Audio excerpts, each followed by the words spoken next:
The introduction, David. Can you all hear me at the back? Okay, good, okay. Great, well, welcome to this talk on the Cape Leopard Trust. And as David said, my name is Helen, and I hope you're going to enjoy our little talk this evening on the leopards of the Cape. So I'm going to tell you a little bit first about our organisation. So we were started in 2004. We're a non-government, not-for-profit, public benefit organisation, and we facilitate and promote the conservation of biological diversity with a focus on leopards. The Cape Leopard Trust consists of a small, dedicated, experienced, enthusiastic team, plus we have some students with us that join every now and then. We're guided by a board of trustees, advised by a scientific advisory board, and supported by brand ambassadors. And I'm very pleased to share we've got Dr. Ian McCullum tonight and Dr. Wendy Anneke, who are from our board of trustees and from our scientific advisory board. So they're here also in support this evening. And one of our brand ambassadors I need to add also is Peter Steph de Toy, who's currently off at the World Cup. So we wished him well and sent him with the strength of the leopard, and we're hoping that bodes well for the games for the Springboks. But time will tell. So what do? I think the main focus for us is it's always been on a holistic approach to conservation. So research is how we actually find out what these animals are doing, which is important. That actually leads into education. So all the information we learn helps us to form an education project, and which is delivered to children and adults.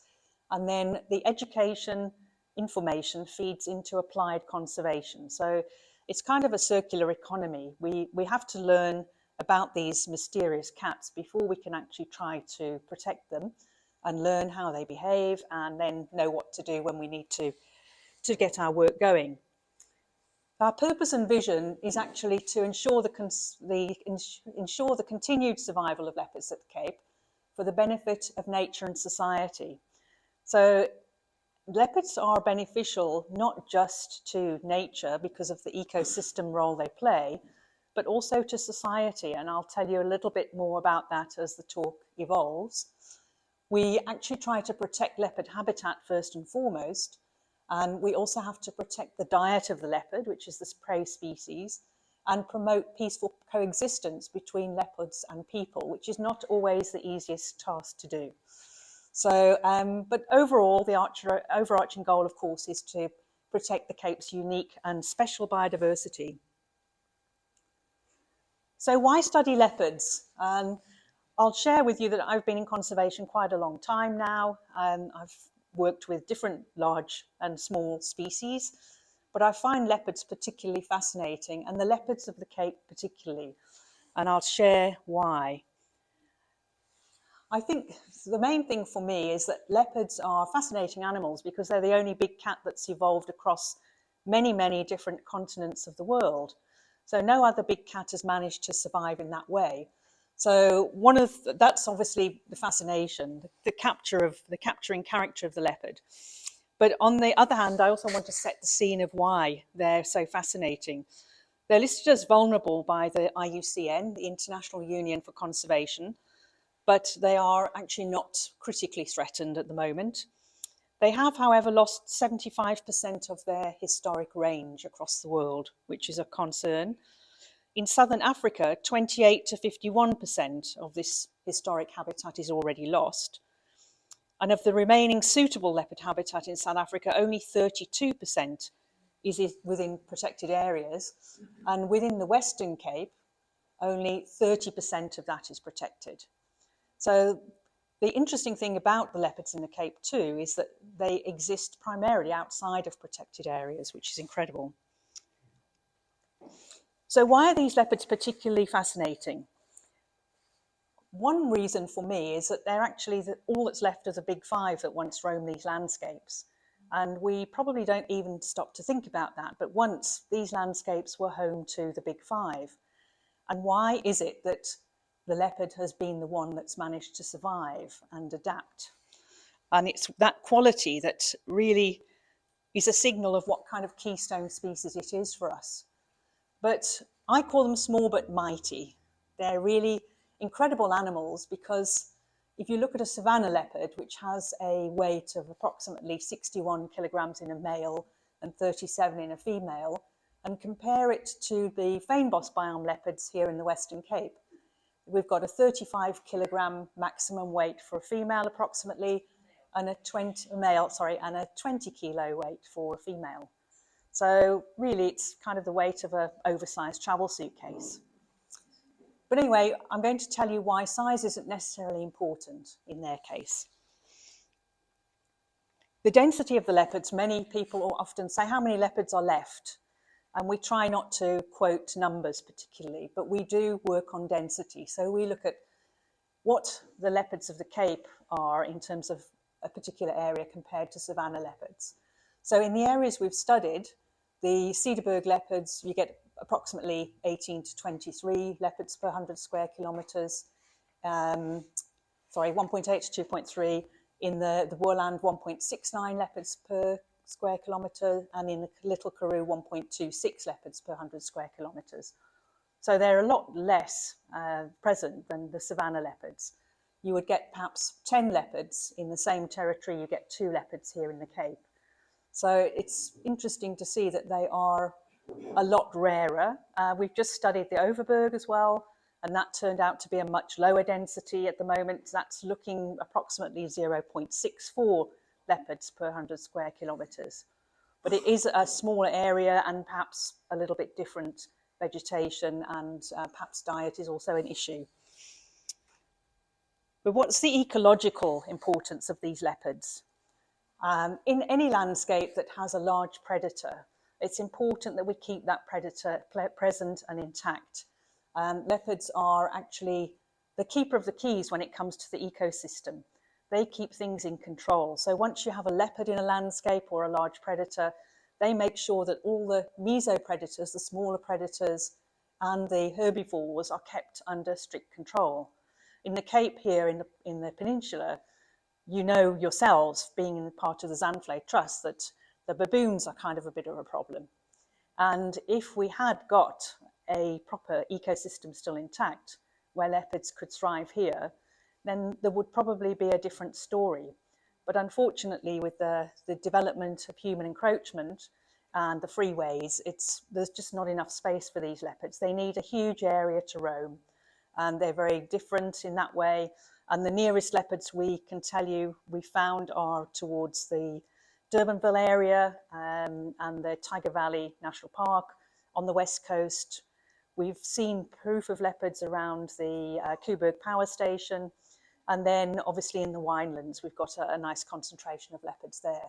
But it's very important that we keep this leopard in place because it is a control mechanism for the health of the ecosystem. In addition to that, the leopard's mountain habitat is also a very special water catchment for our urban and agricultural use. Water that falls in the Cederberg and on the mountains here flows down into our rivers and our estuaries, and that's what feeds the land and keeps our water supply intact. So if we can actually protect these leopards for these areas for the sake of leopards, then the actual benefit is also that it provides additional security for nature and society. So conserving habitat for leopards is vital. But our job isn't easy as leopard conservationists. Leopards are extremely elusive and masters of disguise, and very few people get to glimpse one. If you see leopards at all, you can be, you're blessed really. It's one of those things that we have BBC reporters coming to say they'd like to come and film a leopard in the Cape, and they've got a week to do it. And we have to say, no, there's no chance you'll see a leopard. So if you look at this photograph, for instance, that's where the leopard is. So you drive past more often than not, and you just don't see they're there. And it's quite interesting in the Cederberg that you can be walking along, putting up a camera trap. In fact, my team was once putting up a camera trap close to Bushman's Kloof, which you may have heard of. And a vehicle came from Bushman's Kloof. It was getting dark. It was the last camera trap of the day. They shone a torch up on the researchers and then up on the side of the hillside. And the researchers carried on and did their work and completed the camera trap setup. And when they got back to Bushman's Kloof, everyone was so excited and said, "Did you see the leopard?" And nobody had seen it because the leopard was sitting there watching them. And it's so ironic when you think the leopard was watching them, setting up a camera to watch the leopard. Kind of weird in a way. So how do we watch them and how do we see them? And the easiest way for us is using signs and technology. So on the AI front, we use research field cameras. These are easily deployable. They're set up on a pole usually, and now we've actually put them in lockable boxes because a few of them get stolen these days. But actually they get set up on the side of the hillside, kind of at a height where you would expect a leopard to walk past. So we have to often crawl by just to make sure it's at the right height for a leopard at the Cape. And they're like secret field workers. So they can be out in the field 24 hours a day, in rain or shine. They don't get paid a salary. It makes our overheads less. But if you had a person sitting there, there's no way a leopard would come out and walk by. So the cameras are really very clever tools for conservationists because they can record all nature of different things happening on a landscape. And we have had a situation in the Cederberg where 2 of our cameras went missing, and it's important data. When these SD cards have pictures of leopards and other animals, it's part of a robust science program. So any camera going missing is a bit of a catastrophe. However, they were found sometime later in a community, and the owner or the person found with the cameras claimed they didn't know how they got there. But the police took the cameras in and arrested the person, took them to the police station, and the person didn't realise by taking SD cards out, there was still an internal memory inside the camera. So my colleague rushed over to Llanwilliam Police Station, had a look at the stored memory, and there were some pictures of this person who denied all knowledge with his tattoo on his arm, carrying a bag of buchu and saying to his friend, "I'm taking this off," because they obviously didn't want to be seen. So cameras do get stolen occasionally, which is why we've now had some special boxes designed for them. And they cost about 5,000 Rand per camera to set up. And in an average camera survey, we'll maybe put up 80 stations. And so that's 160 cameras and at 5,000 Rand each. So you've got to have a good supply coming through all the time of this equipment that you can quickly replace. But at least it's easy to replace.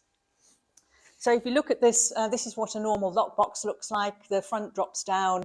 We've actually started using an external car, a little motorbike battery now to power it instead of AA batteries, because there's just not enough recycling facilities in South Africa for batteries. And they're actually really, really efficient. Solar panel cameras are used in some cases, but the problem there is that baboons don't like solar panels.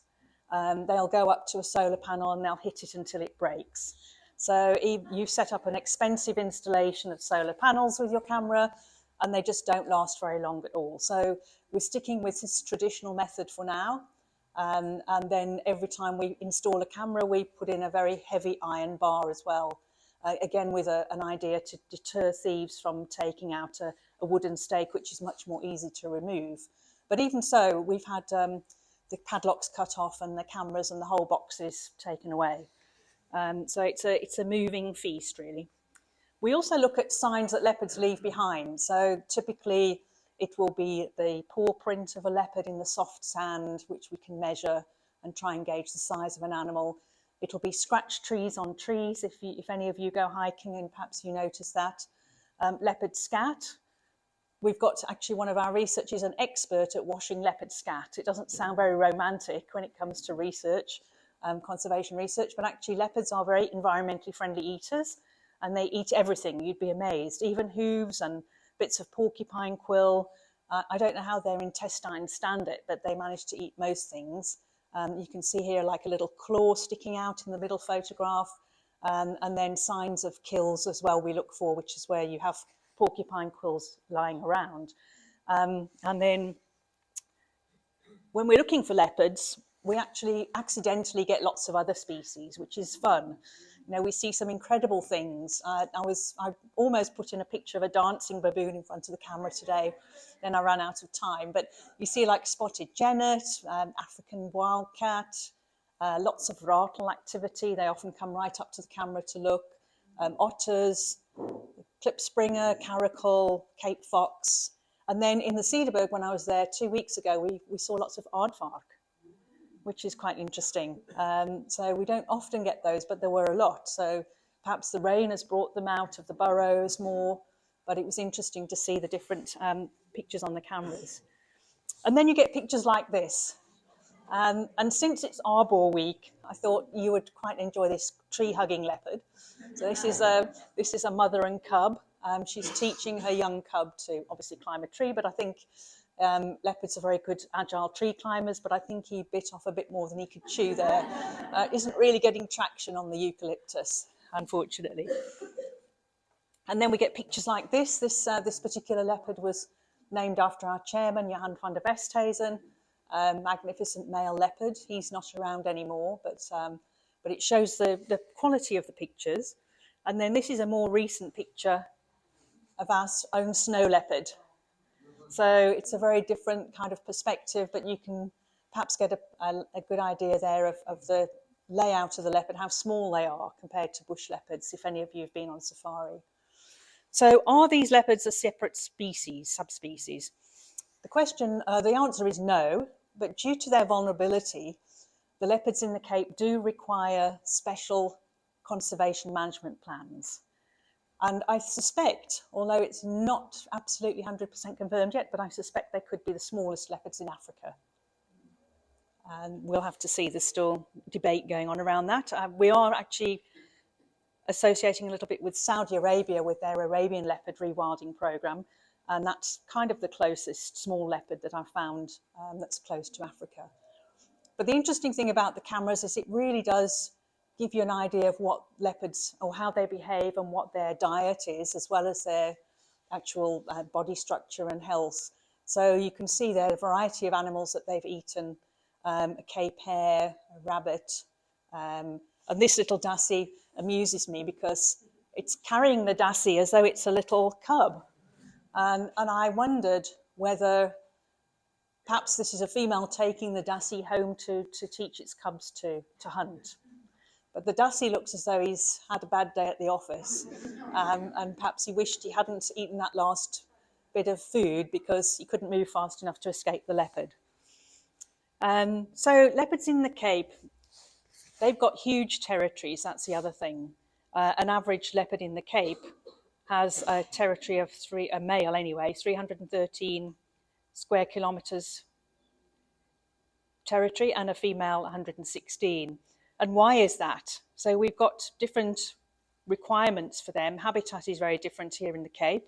That's the first thing. They don't have trees to climb. The fynbos biome is very differently structured to what we would have in the savannah. To find food, these leopards have to travel a long way, and to find women for that matter. So you would get maybe 2 or 3 female leopards if a male is lucky in the same territory. And also diet is very hard. It's much smaller than what you would find with a bush leopard.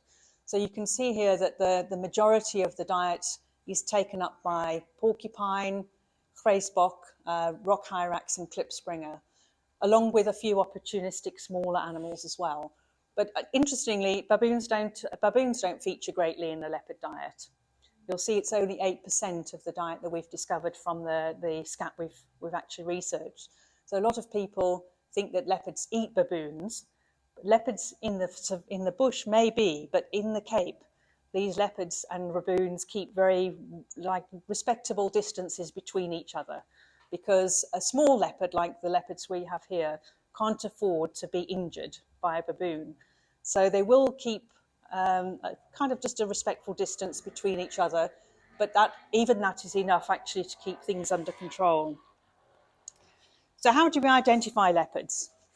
By their spots, of course. So each of the leopards have a particular identity through their rosettes.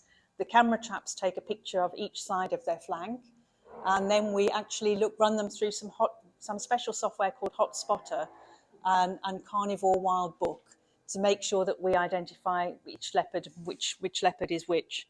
And those are the markings that we normally look for, the side of the flank or along the back. So it shows you there how we would look for the pattern recognition. So these days you have your human eyes, which are down to the wire in terms of making sure you don't make a mistake. but AI is featuring a lot in research these days, and it does take quite a lot of load out of some of the identification we have to do, because after a camera survey, we can have over 300,000 images to go through, which is a hell of a lot. So where people meet wildlife, this is the difficult interface that we live within the Western Cape, I think. We love our nature. I think everybody in the Cape has got that same attitude that we love being outdoors. But what are the major threats to these leopards now in the Cape? Mostly habitat loss and fragmentation. So these leopards, as I mentioned before, are moving a lot outside of protected areas. Protected areas are a bit of a refuge, but they definitely move outside of those areas. They are spotted amongst grapevines. They're spotted sometimes on roads. They are actually picked up on farms, and that's where they run into trouble with farmers often. And they come across some livestock, and obviously opportunistic killers will always try to hunt if they're hungry. And then snaring is another issue that we're coming across. Road mortality is a big issue. So this was a leopard knocked down on Baines Kloof. We've had quite a few recently. Sometimes we're lucky enough to be able to go out and collect the carcass for identification, but often because of the traditional muti trade and sometimes traditional beliefs, we get there, but the leopard's already been stolen by then. So we don't often get to pick up the carcasses. And then this is the worst one for me. It's the accidental deaths of leopards and other animals by the use of rat poison, anticoagulant rat poison in households. So I don't know, Mr. Ackerman died today, and he was a visionary. And I often wondered whether I should have spoken to him about putting a warning sign by Ratex on the shelves in Pick and Pay to say, don't buy this particular rat killer, because I don't think people realise that as an anticoagulant, whatever comes into contact with these poisoned rats and other animals will just be another bit of the bycatch. So caracals particularly, we've got a project that we started many years ago called the Urban Caracal Project, which now runs independently. And many of the caracals that were knocked down, we found that they had a fully diverse slide of anticoagulant poison in their bloodstream. So once the caracals pick up this in their bloodstream, it makes them vulnerable, then they become weaker, and then they don't get across the roads quick enough, and then they get knocked down, which is very sad. And outside restaurants and things, you see these boxes with rat poison.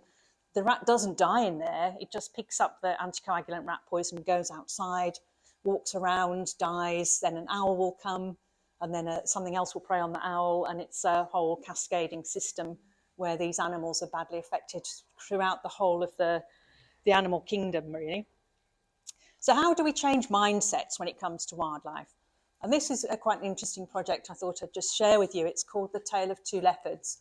And it's looking at the western leopard toad, which is one of the species that you work with a lot here, western leopard toad. And there's also a very small population out in the Overberg. So it was a project I dreamed of many years ago, was actually looking at the presence of the leopard in the Overberg and the western leopard toad, and actually looking at those two species through an ecological lens, and then seeing how those two species being intact and healthy would actually assist the health of the landscape level itself, the landscape. So it was all about getting these two. We worked in partnership with Endangered Wildlife Trust on this. We've actually done quite a lot of monitoring now of western leopard toads and the leopards in the area, and we'll be writing some scientific papers around the Overberg and the biodiversity there. But anyone who knows the Overberg knows that it's one of the most incredible areas in terms of biodiversity, and I think sometimes we take that for granted, that the Cape is a really, really important area globally in terms of its biodiversity, although it's very small. It's one of the areas that the world really looks to in terms of the endemic species concentration. So I think the leopard and the leopard toad are really good icons of this area. And it's quite fascinating research as well. I mean, they're very similar in looks, if you like. They both have little spots. One's big and one's small. But I mean, they still are incredibly relevant to the health of the landscape. And at the tip of Africa, you know, we have two great predators. We have the white shark as well and the leopard. So I think that'll be my next big project. We'll be looking at the marine predators compared to the terrestrial predators. We'll see. So what are we doing in the Overberg apart from looking at leopards? We're also looking at creating a green corridor protected area in partnership with Grootbos Foundation, the Endangered Wildlife Trust and Conservation Outcomes. This will also lead on, hopefully, to some kind of hiking trail with informative signboards to inform people of what endemic and really important wildlife is in the area. And I've discovered also that there's a leopard shark, which is in the waters there. So I'm working with a researcher to see whether we can maybe look at that as adding to the list, and then the leopard tortoise, of course. So we could actually make it the trail of 4 leopards instead of the trail of 2 leopards when it comes to setting up some kind of tourism trail. We'll see, but that's in the future. So we actually need to make conservation user-friendly, because sometimes it can be very scientific and not everybody understands it, but there's got to be some relevance to it for everybody. So conflict mitigation is another thing we do, and that is going out to farmers and people. Farmers often phone us and they're not very happy. They're very upset because someone has actually, or leopards visited their farm, and often a leopard will maybe kill a few livestock rather than just one.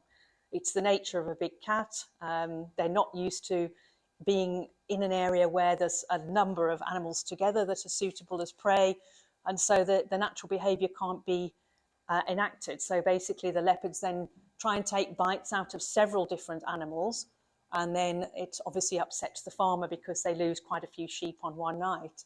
So a lot of the work we do has to be for building farmer relationships, and that's a critical part of making sure that we change some mindsets. And some farmers now actually give us a call and say, okay, I've lost 8 lambs, but if I lose another 2, then I'm going to lose patience with that.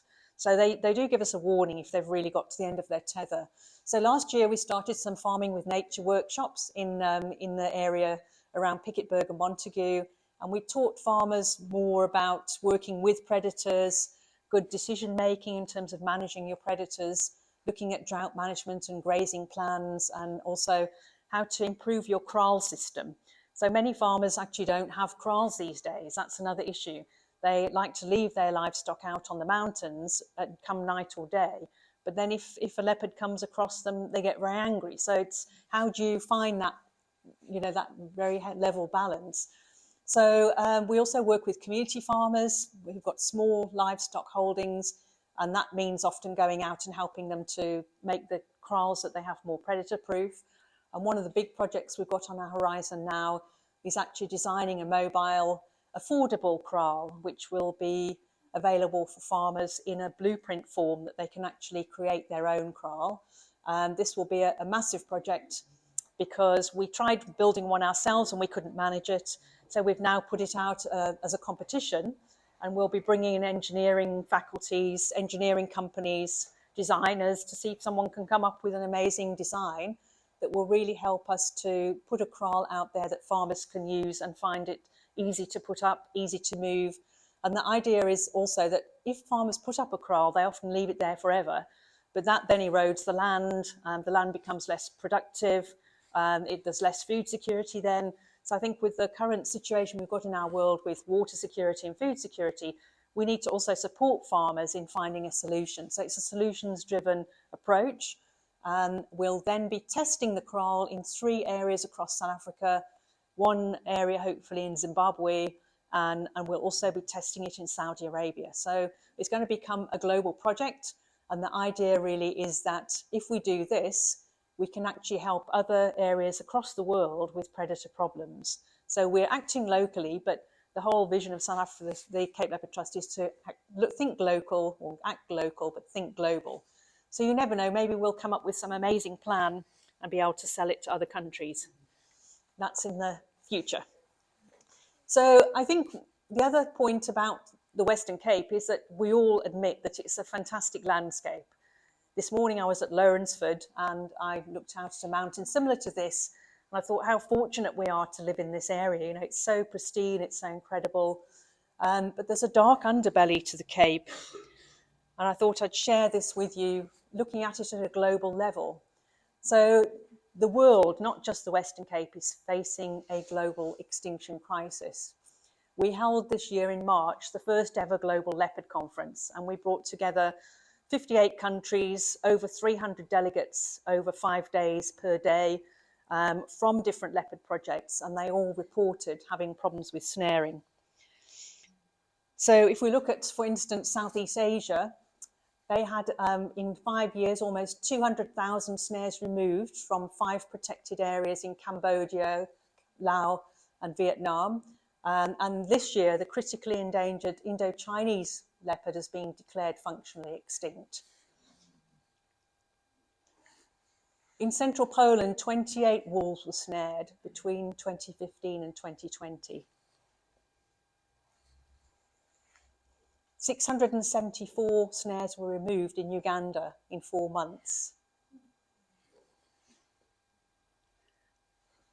And then Zimbabwe, 1,400 animals found rotting and wasted in snares in Zimbabwe in a 4-year period. So that's just a small little glimpse into what's happening around the world. And then in the Western Cape, South Africa, the outlook is also bleak unless we act now.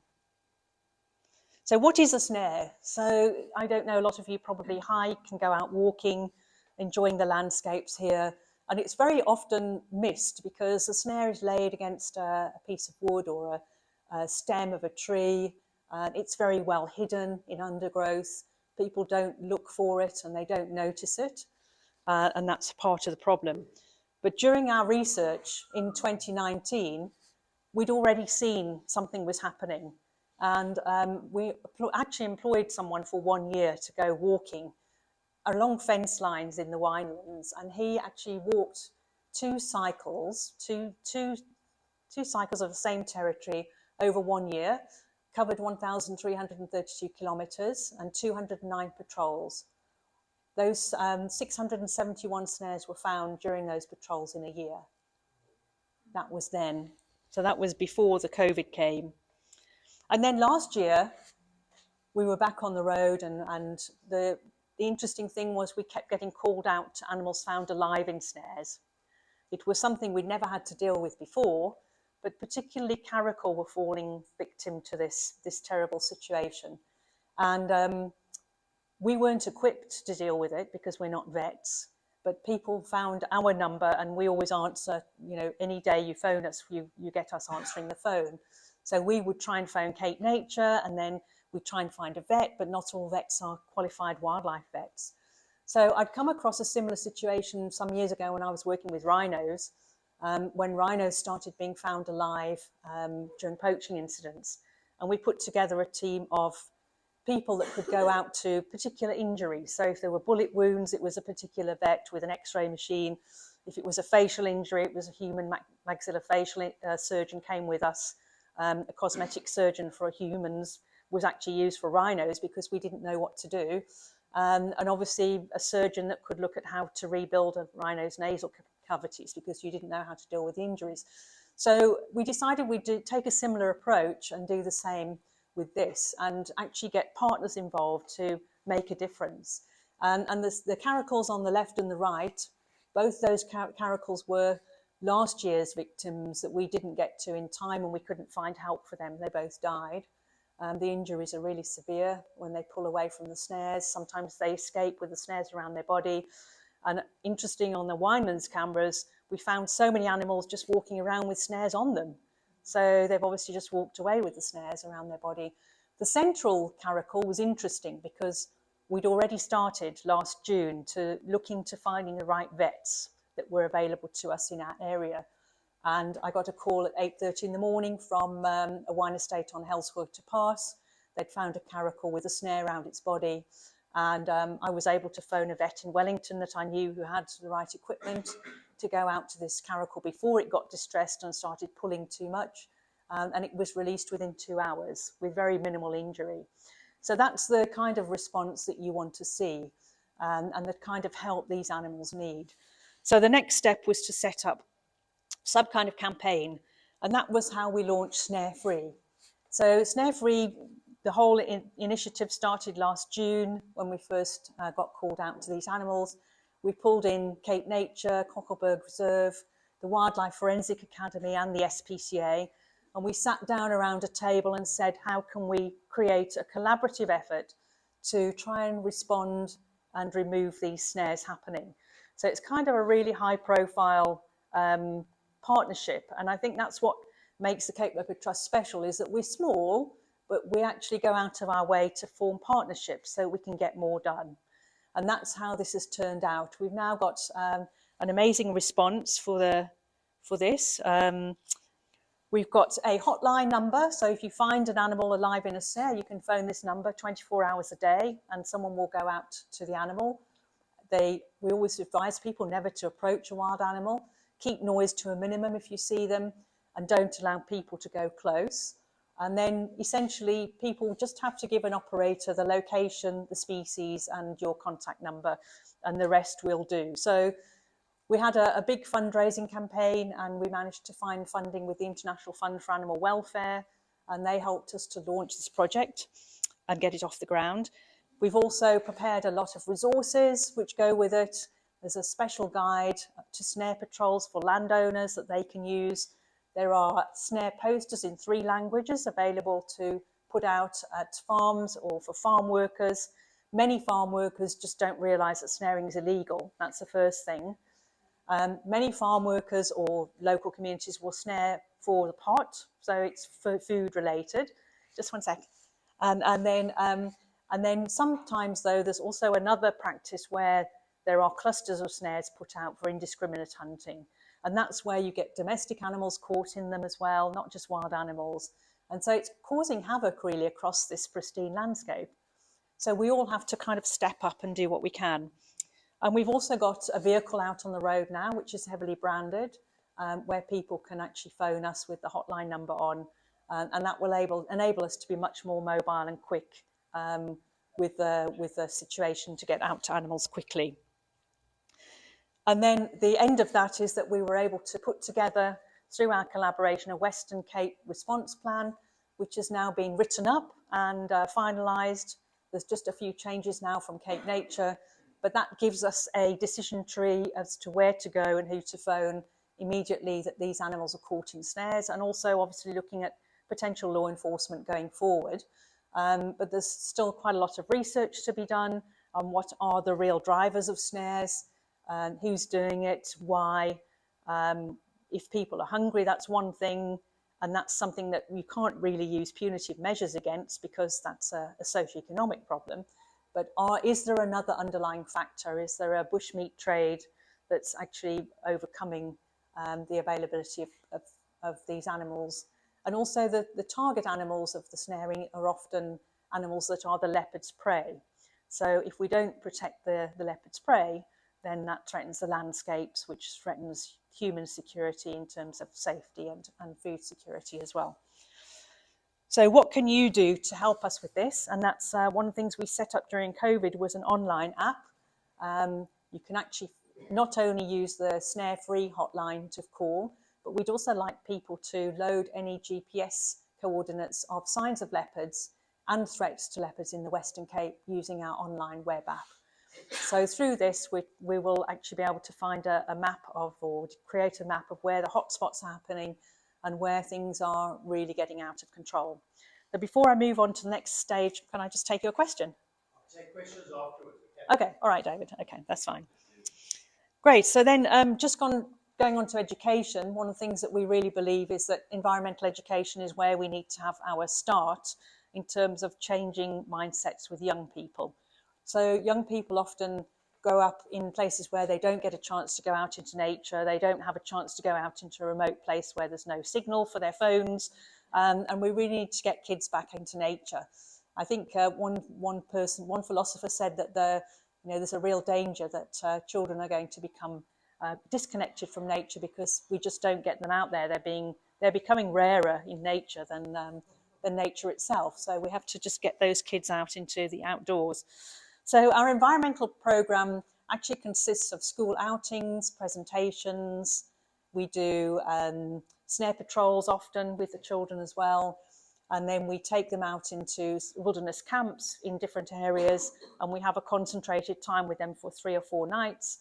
And we really get a chance then to see what children know about the environment and actually try and help them to understand their role in the environment, because it's only if we do that that we'll be able to get them to be good custodians, taking over the legacy and being caring community members for the natural environment as well, and the heritage, natural heritage we have.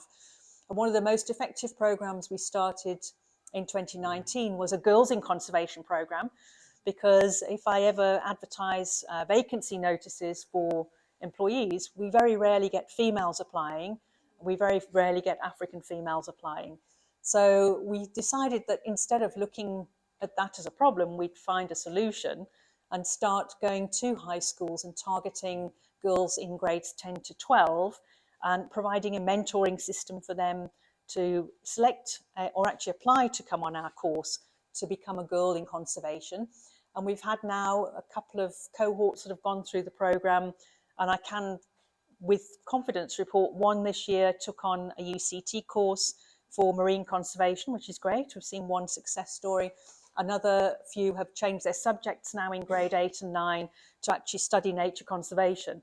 And it makes a lot of sense. There's a lot of jobs available in the environmental space. The green economy is open to young people. And I think we really need to get people to understand that you don't have to strive academically so hard to get into conservation. It's often for practical children and those that maybe are not suited to be lawyers or doctors. And a lot of our young African children are pushed to do law, business, teaching, nursing, but often you find after a year at university they drop out. Whereas if we can get them really engaged in nature, I think there's a lot of potential for them to find job security and employment opportunity as well.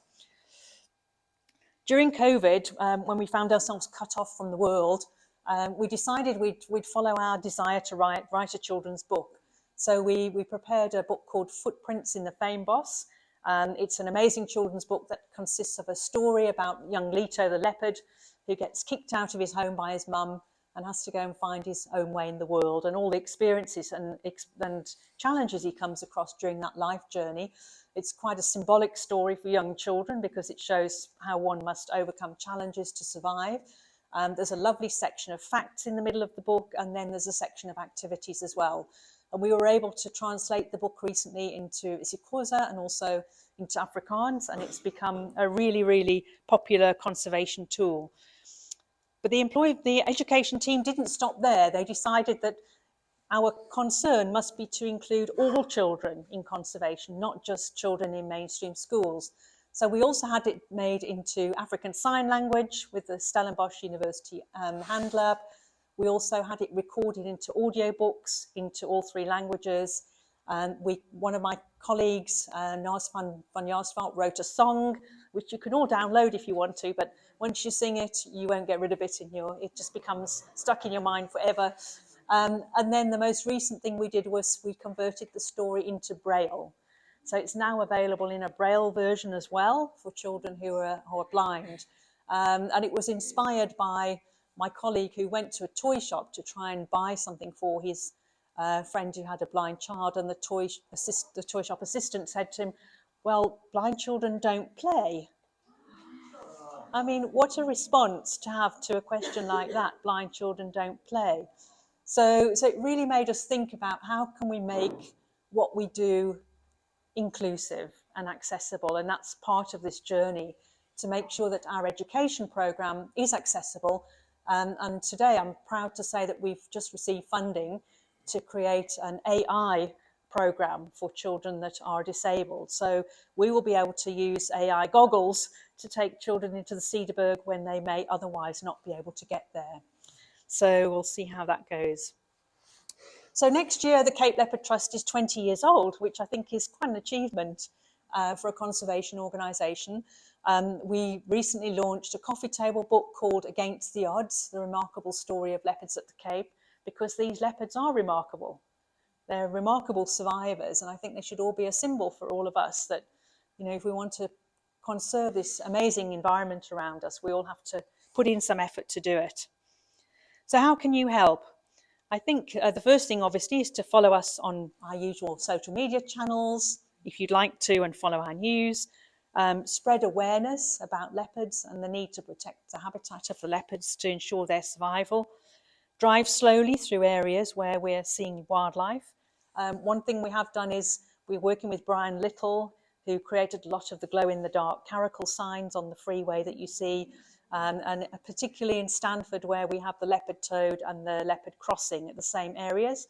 We're installing a lot of road signs there, which are made by Brian, with a leopard at the top and a giant leopard toad at the bottom. So I don't know if an alien came to Earth and saw this giant toad, it would probably turn around and go back to space or something.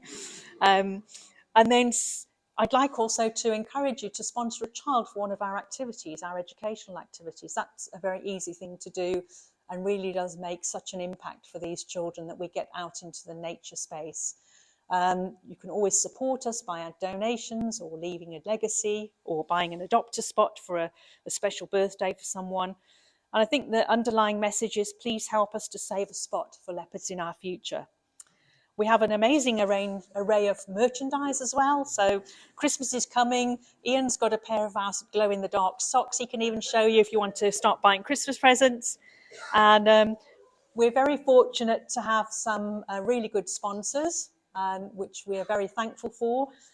The interesting thing is when I look at big business and I think about what we do, we create an environment for them to be able to attract income for the economy here in the Western Cape. But we have to raise every rand and every cent to be able to do that. So I'm trying to get them to think differently about investing in the environment because their business also relies on it. But I'm not there yet. It's going to take a lot of thinking about. And then just thank you all for allowing me to come and speak to you tonight. Hope it's been interesting and that you've enjoyed the talk. And I'm sure David will be happy to field questions.